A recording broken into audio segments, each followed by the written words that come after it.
Good morning, Jackie. Good morning, Aiden.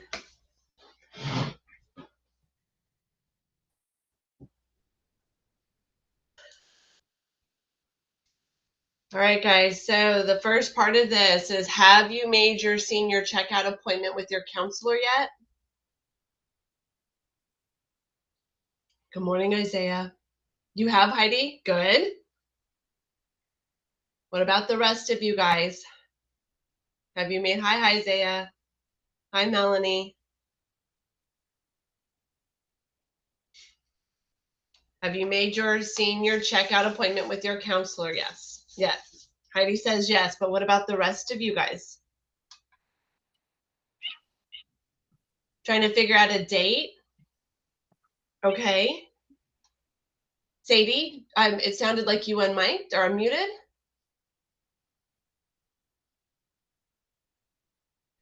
Well, the dates are filling up, Aiden. So you are going to need to, like, remember on, let me go to it. Hang on. Probably better if I go to the announcements. Hi, Franchon. All right. So here's our senior checkout info. It's in there, right?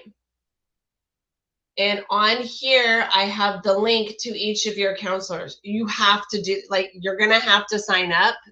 They're filling up really fast. So you're gonna need to take care of that. So if you guys have not already done so, you've got to get this done. And so, like, if you're looking at this, you see like Mr. Peraza, A through DO, and there's his link. Miss Nikki, Miss Makita, Miss Drummond, and Miss Atterbury. And so, like, obviously, you're going to try to pick what works best for you based off their Google Calendar. I do know from students that I have talked to, like I said, it's filling up fast. So Aiden, I would just jump on that as fast as you can. Have any of the rest of you guys made your appointments yet for your senior checkout? Thank you, Aiden. I don't want to see you be like, oh my gosh. Any of the rest of you? Or any of you guys have questions? Now, if you do it on the 16th, remember, you still have final exams that day. That is your 5th and 6th period final exam. So keep that in the back of your mind when you schedule your appointment. Good morning, Jamie Lett. All right. Okay. So any questions, guys, on that? Yes, no. I'm feeling very Ferris Bueller right now. All right, so here is information. I posted it in our announcements as well for our mandatory graduation rehearsal. It is this Friday from 9 a.m. to 10 a.m. You have got to go to this in order to be able to participate in graduation. It is a Google Meet.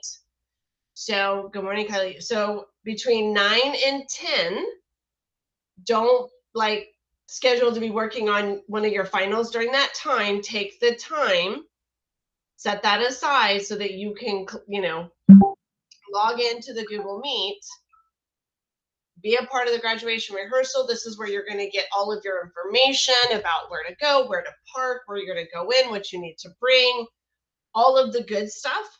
So make sure that you are there. And when you look on the announcements, I think I made it kind of bold out there. Here's the info for the mandatory graduation rehearsal. So it should be easy enough for you guys to find.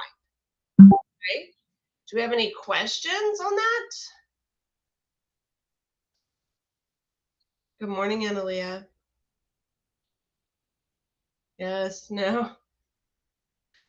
All right, guys. All right, so we talked about the senior checkout appointment, whether or not if you've made them. If you have not made them, make sure you go and click on the link that is in our announcements so you can set up your time. I will. And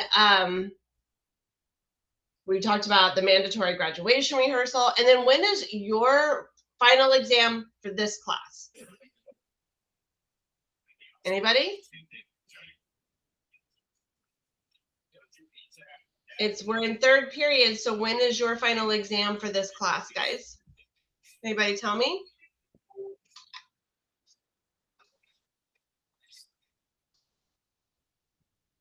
Anybody? Come on, guys.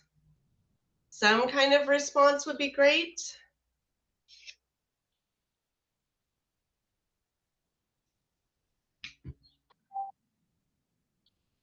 Should I pull it up again?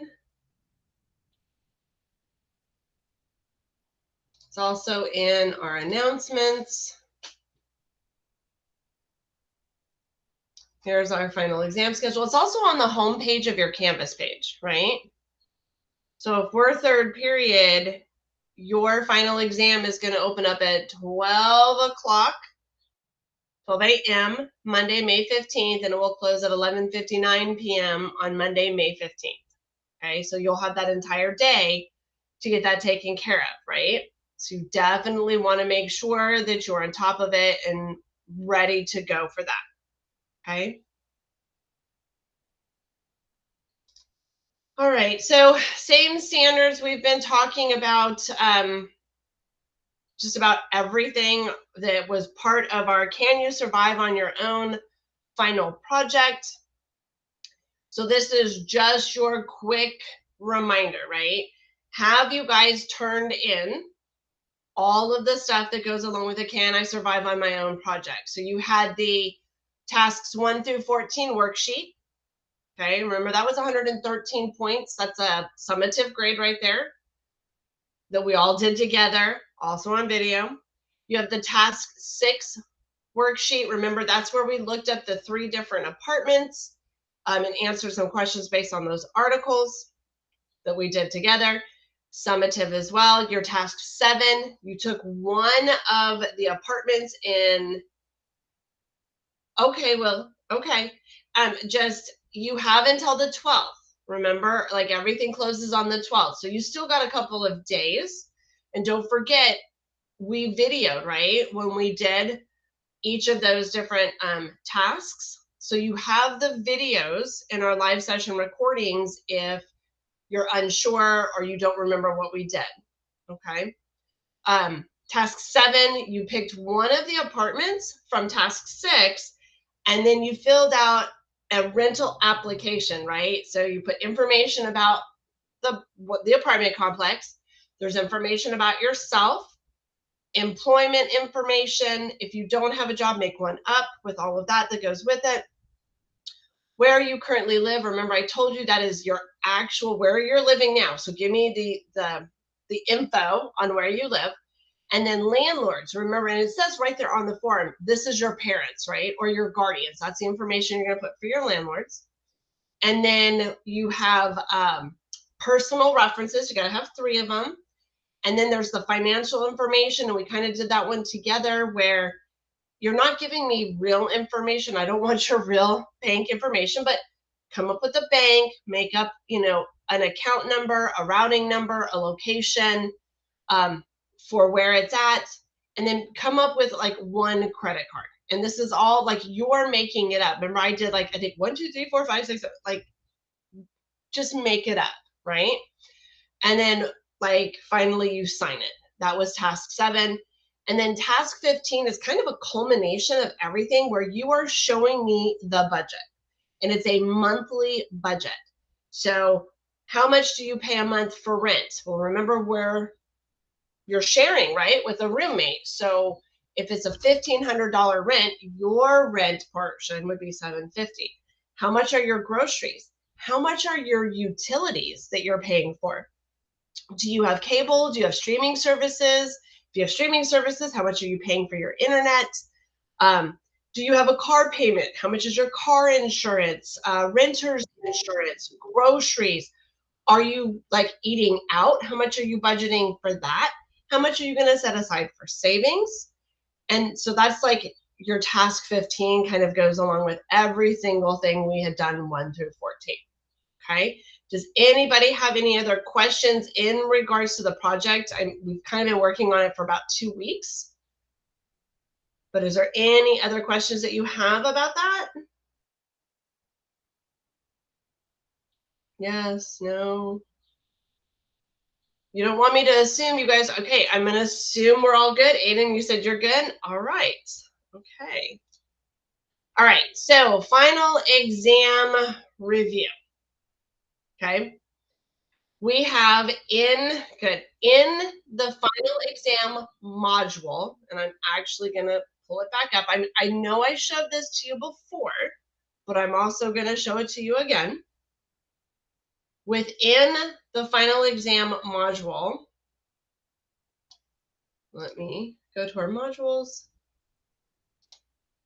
You have the review, which remember I told you it has the links. So there's a review document to help you out, the review PowerPoint that we're using, and then the Kahoot that we're going to play tomorrow. But I'm also giving you the game pin if you want to do it on your own.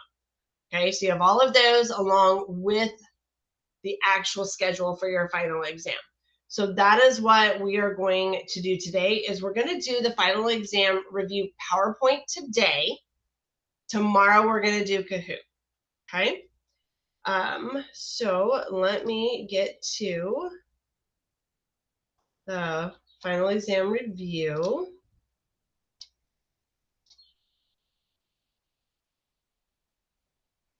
All right. So you guys can either unmute or you can answer in the chat. I'm going to ask you questions, and then you guys are going to answer them before I move on to the answer sheet. So you have 55 questions on your final exam. You'll have 120 minutes to take it. It is worth 110 points. Remember, this is a one and done. There are no retakes on your final exam. Okay? All right. So remember, it's all about some economics here, which is not a reason for people to not set aside extra money. Why? Which one wouldn't be a reason for that? Is it planning for an unexpected expense, lack of focus on future expense, living a lifestyle what they can afford, a lack of financial budgeting? So which one of these wouldn't be a reason why people don't set money aside? I know there's like a double negative in that question, huh?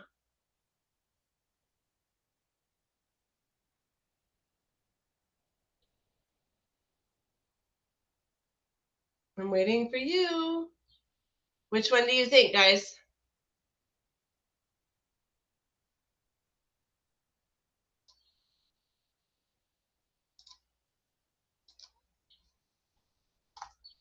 I need a response from you guys. Which one? Which one would not be a reason for them to not set money aside? Living a lifestyle beyond what they can afford. That wouldn't be a reason to not set money aside? Do you think, Will? Or would that be an excuse why they're not setting money aside?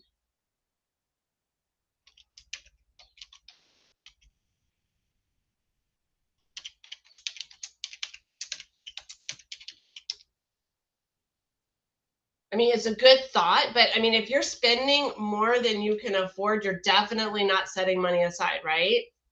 What about the rest of you guys?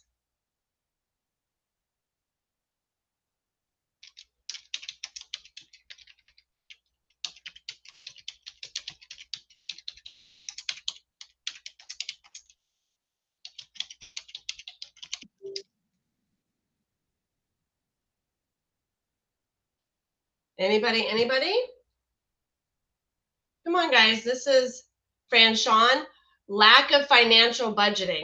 Honestly, I think that would be a reason, right? That they're not setting aside money because they're definitely not budgeting like we've been working on, right? So now that leaves us two. Which one would not be a reason? Lack of focus on future expense. That would also be a reason why they're not setting it aside. So it's planning for an unexpected expense. Planning for an unexpected expense wouldn't be a reason for people not setting money aside, right? They would be setting money aside. So you're looking at planning for an unexpected expense. That would be a reason or an excuse for, like, yes, I'm putting money aside. That wouldn't be a reason for not doing it, right? All right. Which of the following is not an example of types of savings vehicles? How could you save? Which one of these is not about saving?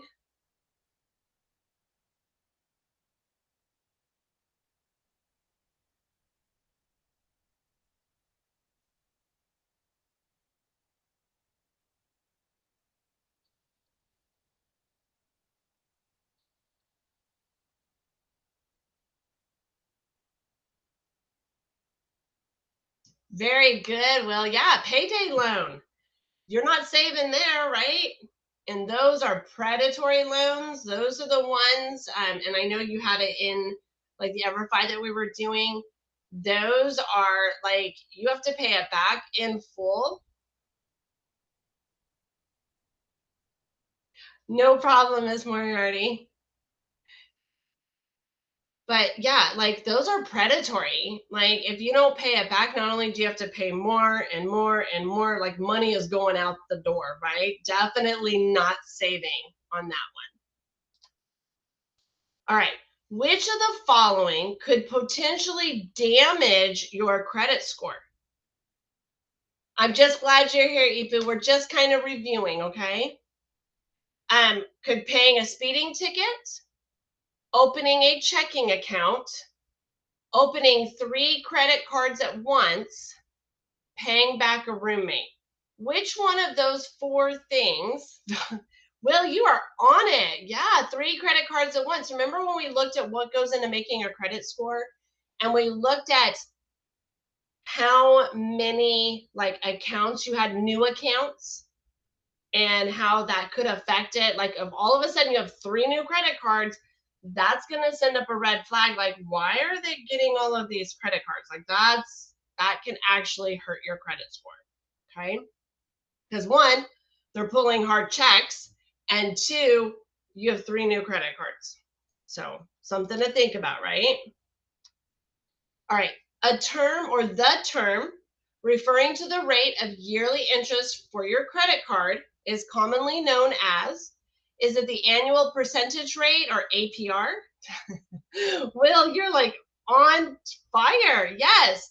It's not a certificate of deposit or a CD. Remember, that's a savings, not default rate. And it's not grace period. That's how much time you have, right? Your APR, your annual percentage rate. Remember when we did the chart when we were comparing all the different credit cards? There you go.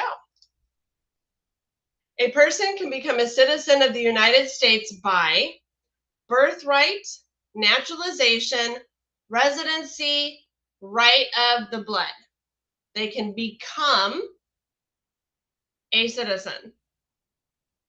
Think about the wording. B. Very good. Because birthright means they're already a citizen, correct? Naturalization, see, I said, like, think about what it's asking, right? Naturalization is when you become a citizen. Very good. All right. When one group is treated differently than another. Oh, you know what? Let me go back, because here's the other thing that I wanted you to realize. Right of blood, meaning that your parents are citizens, and birthright is you're born here. Remember, residency, just living in the country, is not a way to become a citizen. So just as a reminder, birthright, you're already a citizen. Right of blood, meaning one of your parents is a citizen. And then through naturalization, those are the 3 ways that we look at citizenship. Okay. I just wanted to make sure I was like explanatory on that one. Okay. When one group is treated differently than another, is that civil rights, segregation, discrimination, or civil disobedience? Discrimination. Absolutely. And you'll notice it's not saying anything in particular, right? Just when any one group is treated differently than any other group. Okay? All right. All right, the first 10 amendments to the Constitution, our basic rights are guaranteed too.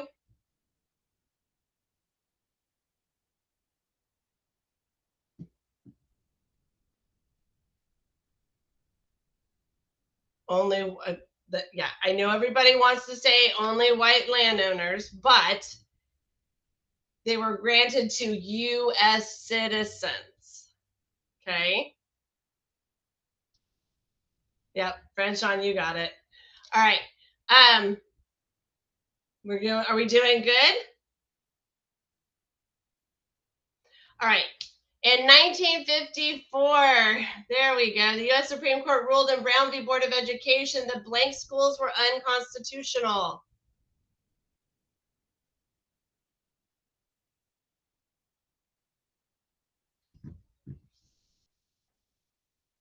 Anybody tell me? Very good. Yeah, C, segregated. Remember, that was Brown v. Board of Education is what overturned the ruling in Plessy v. Ferguson that said separate but equal is okay. Brown v. Board came along, it overturned that and said, no, separate but equal is not okay. And then that's when we started not the full amount of the civil rights journey, but it really kind of kicked off the civil rights era in earnest, if you will. Okay. All right. The rights that one person has that results that has as a result of citizenship. Right? Very good, Will. Yes, it's your civil rights. You have those rights as a citizen. All right. The Eighth Amendment forbids excessive bail, excessive fines, and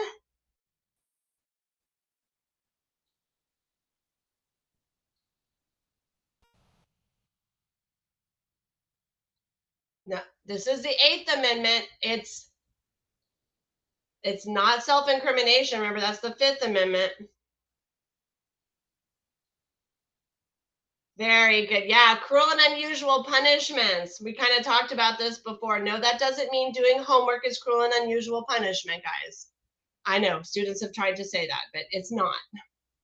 But yeah, no excessive bail, no excessive fines, no cruel and unusual punishments. Good. All right, the First Amendment protects not only pure speech, but also, remember we were talking about this? Very good. Well, yeah, symbolic speech like wearing a black armband or burning a U.S. flag, right?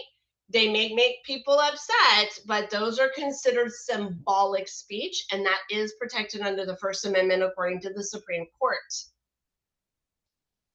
All right, according to the Hughes Court in United States versus Miller, the Second Amendment, does it allow for any individual to own any type of gun? Does it not guarantee a person the right to keep a sawed-off shotgun? Was it intended to maintain effective state militias? Allows people only the right to own a sawed-off shotgun?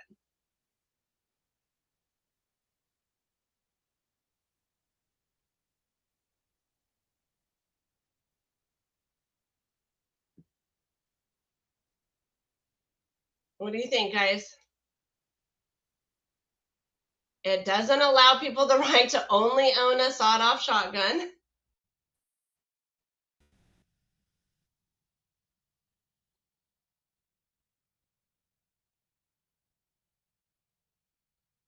You're on the right track, Will. You're on the right track. It's B. Very good. Yeah, it does not guarantee a person the right to keep a sawed-off shotgun. You are on the right track. Here's the other part. When they made their decision, they also said that the Second Amendment does not guarantee the person the right to keep a sawed-off shotgun, that it was intended to maintain effective state militias. Okay? All right.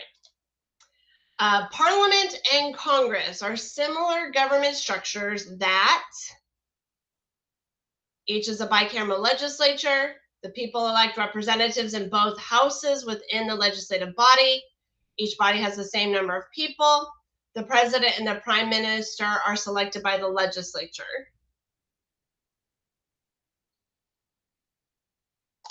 What's the correct? It's A, right? Each is bicameral. Now, the House of Commons is elected, but the House of Lords is granted by title, unlike the House of Representatives and the Senate, which are elected. They do not have the same number of people. And the president is elected by the people. The prime minister is elected by the legislature. Good. Okay. Are we having fun yet? All right. The ultimate source of law, not the Constitution or court interpretation of law. Does that mean parliamentary sovereignty, theocracy, commonwealth, or monarchy? Which one of those is the ultimate source of law?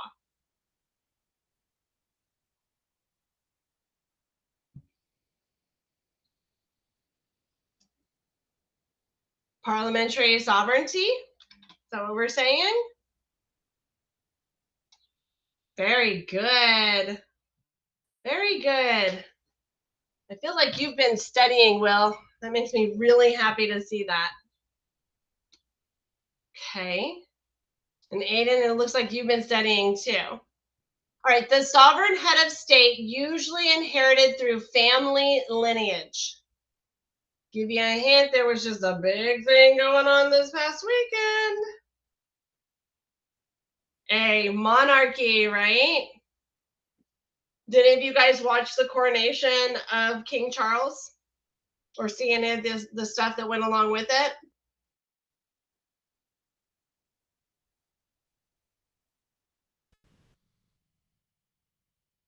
You heard about it? Yeah? Did you watch it, Aiden?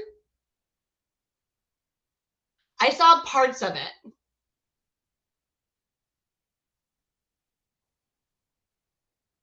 Saw it on CNN? Yeah. A lot of ceremony, a lot of pomp and circumstance that goes along with it. Because it wasn't just also King Charles, but, you know, the Queen Camilla as well, right? And then, you know, of course, that all of Charles's stuff passes down to his son. So there's the inheritance, right? That's monarchy. All right, a person considered to be important because of their high rank of office. Foreign affairs, right of legation, ambassador, or dignitary.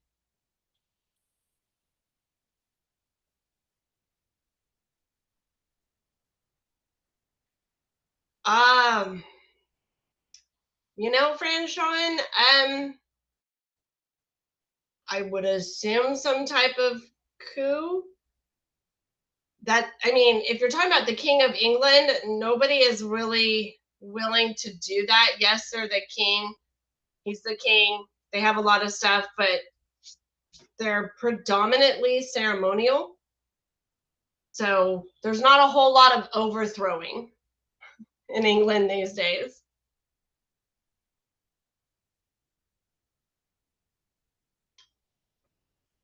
But that is a good question.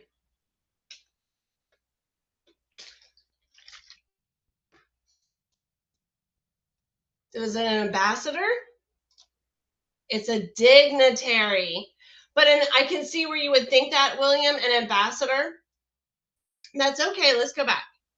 So a dignitary could be an ambassador. It could be a prime minister.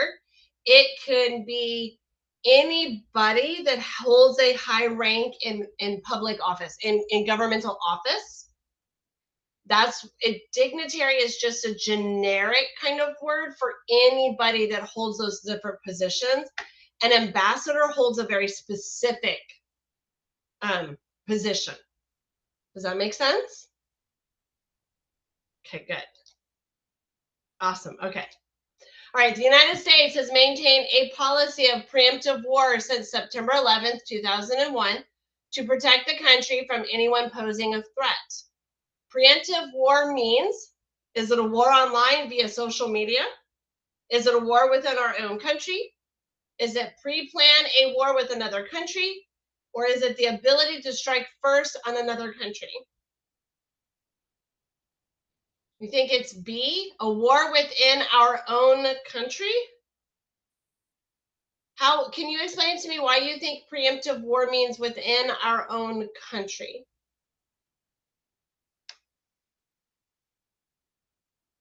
Well, so think about, have you guys heard the term preemptive strike?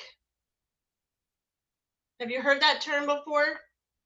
Maybe in video games? Okay. Preemptive. It's this idea that you are prepared to do whatever you need to do first. Does that make sense? So after 9/11,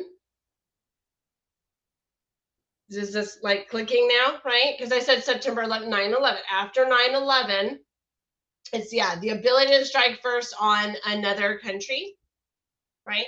I mean, I know a war online via social media is like a daily occurrence anymore because everybody are keyboard warriors now. But a preemptive war means you just have the ability to strike first. All right, it takes you half an hour to do a math assignment, 2 hours to do an English assignment. What is the opportunity cost of you doing 2 math assignments? I know, I'm pulling out those econ graphs. Is it 1 English assignment? A fourth of an English assignment? 2 English assignments, or half of an English assignment? So if it takes you half an hour to do math and 2 hours to do English, D, very good. Half of an English assignment. Good. Yay, you guys are getting it. All right. Which of the following best describes the U.S. free enterprise system?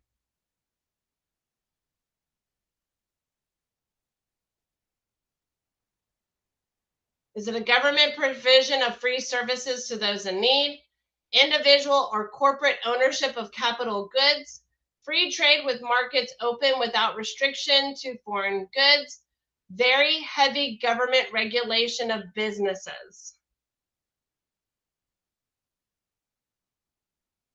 What do you think, guys?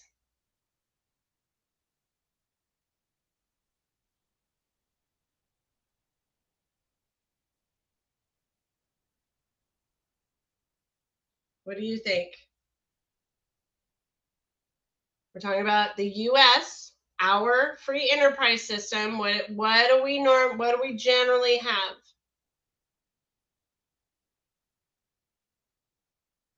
Is it free trade? Are the markets open without restriction? Or do we have individual and corporate ownership of capital goods?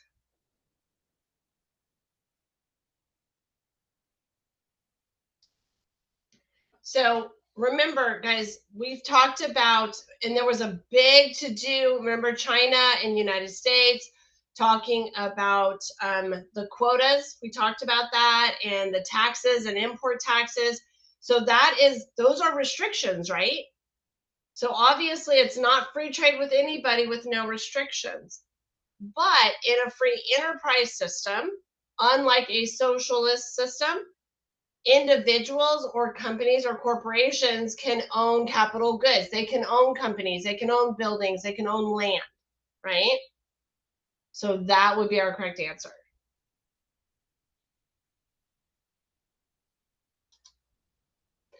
All right. Which condition would lead to the highest price of a good? Low supply, low demand, high supply, low demand, high supply, high demand, low supply, high demand. Aiden, you are right. It is low supply, high demand. Remember, say you want X, whatever X is. Everybody wants X, but there's not very much X available. Are you going to pay more to get that, whatever item X is? Absolutely. You can increase the price of it because there's high demand but low supply of it. All right, a hurricane hit Florida. You're a cheap friend, Sean. You're like, yeah, I'm not paying for it. I think it all depends. Think about like Air Jordans for a while when nobody could get them. The cost of those skyrocketed through the roof. When there's just low supply of something that everybody wants, the prices go up. All right, a hurricane hit Florida and destroyed half of the orange crop. What would most likely happen to the orange market? Would the prices of oranges fall? Would the price of oranges increase? Supply of oranges increase? Demand for oranges rise? The price of oranges would increase, right? Because you don't have very many left. Very good.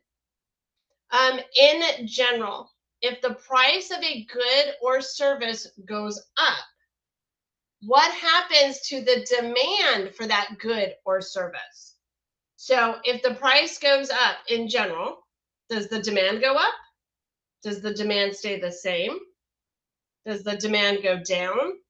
Or none of the above? Demand goes down. Good. I was saying D. Yeah. So this should actually, you should feel comfortable with this one, Fanchon. Price of something goes up. Most people would be like, I don't need that very much. That's fine. I don't need it. I'm good. I don't need it. Right? Especially if it is something that is more of a want and not a need. Now, obviously, what would be the one thing that wouldn't do that? Well, we saw the price of gas, right? Price of gas went up. Did demand go up? No. Did demand go down? No. Demand stayed roughly about the same because people needed that fuel to be able to get to and from work, etc.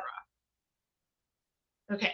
Which of the following is not a form of technological progress that aids economic growth?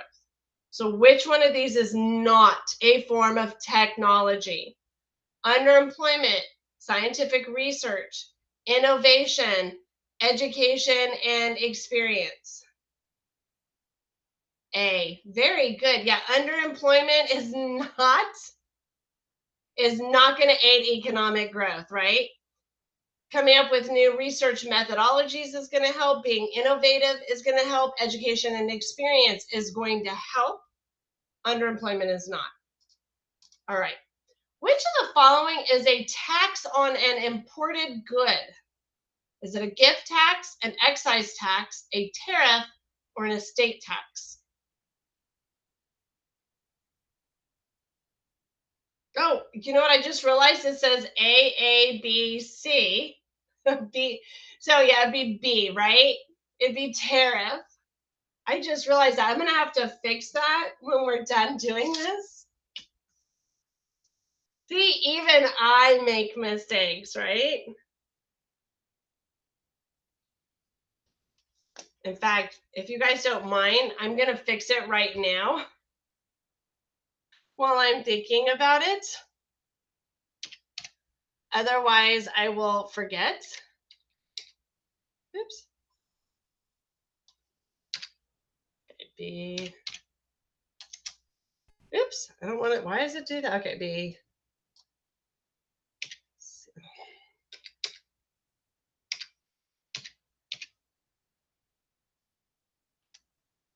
And then D. I'll fix it better, but at least I have the letters correct. Sorry about that, guys. All right. Yeah, it's a tariff. Good. All right. Which type of tax takes a higher percentage of income from poorer people than from wealthier people? Excise, progressive, proportional, or regressive? I know I'm asking you guys to like go backwards in your thinking. This was a little bit ago.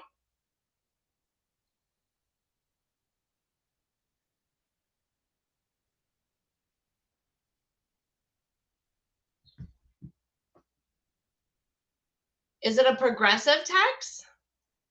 Let's go back. Let's talk about these. Okay, an excise tax, remember that's just on goods.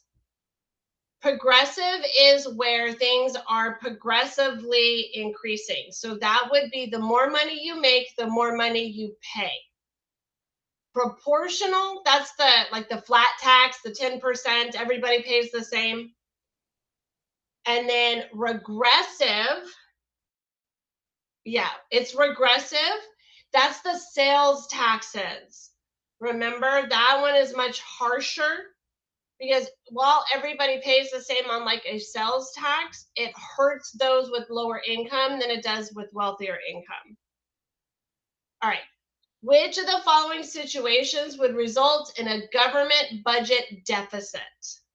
Federal Reserve borrows more than it lends more than it borrows, the government spends more than it collects, or the government spends the same as it collects. Yeah. Deficit, we're in the negative. Which one of these would make us that?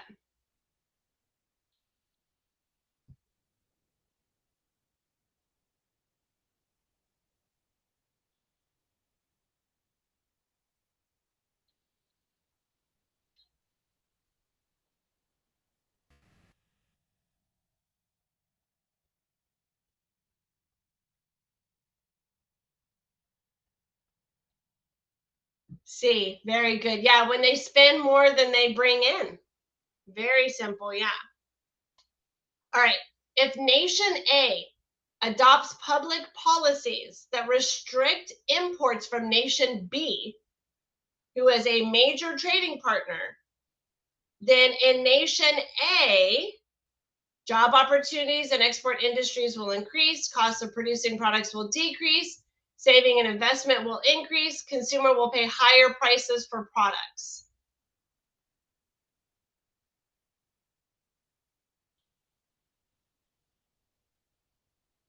Think about this. If we reduce or restrict imports coming from one of our major trading partners, what's going to end up happening?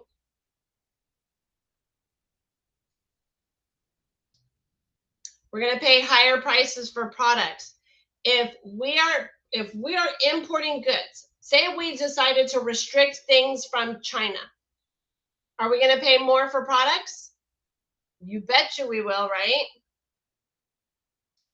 Okay. Which of the following is an example of free trade? Is an American importer brings back Italian shoes and has to pay 50% tariff? Japan is limited by the US government to selling 10 million cars. Mexican farmer sells a truckload of watermelons to a grocery store in Texas. US businessmen are not allowed to sell Cuban cigars in urban stores. Which one of these would be free trade? Yeah, it's C. Very good. Very good. Everything else has a restriction on it, right? A city or town that has a corporate status and local government. Is it township, municipality, welfare, or zoning?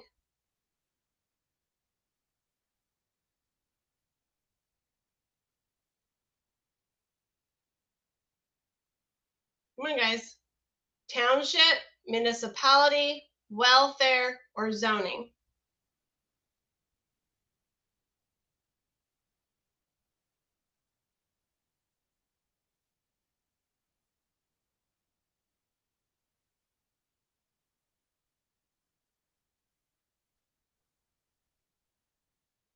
A municipality? Very good. Yep, very good, guys. All right, there are blank city governments that share the same jurisdiction within the Las Vegas Valley. Are there 2 city jurisdictions, 3, 5, or 6? Will saying 5. Very good. You're remembering your stuff. Way to go, way to go, way to go. The governmental control of the use of land and buildings. Is that zoning, repeal, municipality, or welfare?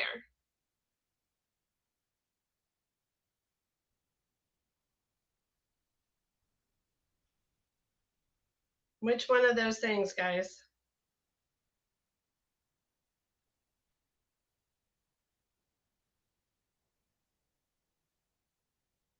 Zoning, very good. Very good. What is the most basic economic issue for all societies? Scarcity, inflation, recession, or taxation?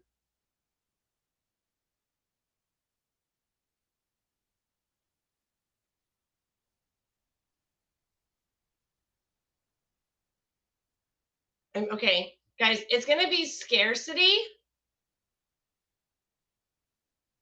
because that's not having things available. That's going to be the biggest issue. Sorry, I just love this GIF.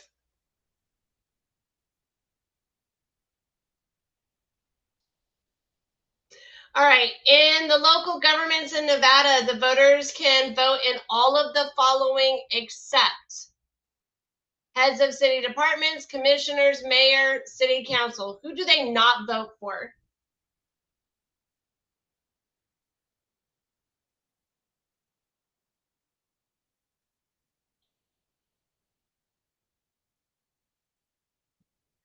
Heads of city departments. Good. All right, there are blank. Oh, that's the same one. That's 5. Okay, I don't know why I have it. We're done with our PowerPoint. So would you guys, I'm going to give you guys the link to this PowerPoint as well, because I can't remember if I have that correct link on your thing. So here's the thing that we just went through.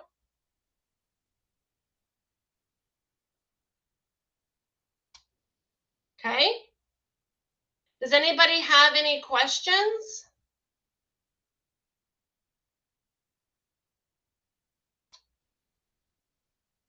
Anything?